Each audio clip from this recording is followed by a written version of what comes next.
No es por presumir, pero hoy andamos estrenando esta cosa, es nueva. Bueno, la camisa no está.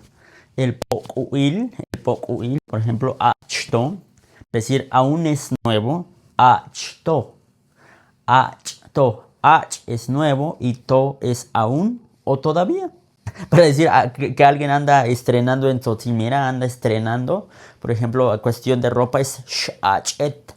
Shachet es como anda nuevo, ¿no? Anda nuevo, está nuevo. Pero haciendo referencia que shachet es que anda estrenando. Shachet o más directamente achtosku spok o achtospoku, ¿no? Todavía es nuevo su achto. Su ropa es nueva, o en este caso, achto, su poku es nuevo, ¿no? Sería como decíamos, pero shachet, por ejemplo, shachet es que anda nuevo, anda reluciente, shachet anda nuevo, pero haciendo referencia que anda estrenando tal vez algo. Como ya tenía rato que andaba sin grabar videos desde este espacio.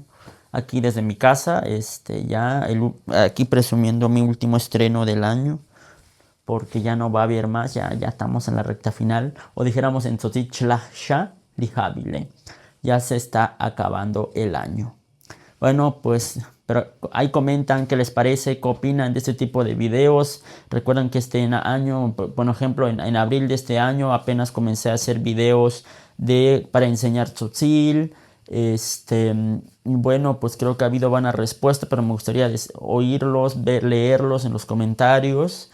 Y bueno, pues esto creo que también va a seguir así. Bueno, todavía de lo que resta de estos días de este año 2025, pues todavía vamos este, a grabar uno que otro video y así, pero bueno, quería grabar este video porque me lo andaba probando.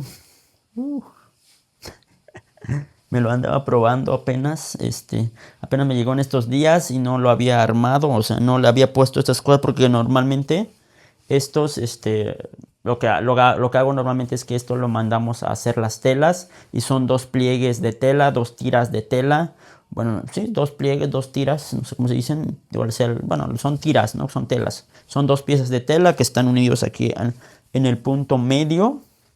O en tzotzil decíamos cuando son dos tiras de tela es chajis. Chajis es como dos tiras, ¿no? O dos tantos. Chajis, pero hablando más en temas de tejidos. Pero bueno, nos vemos en un próximo episodio de Conoce y Aprende Tzotzil. Saludos.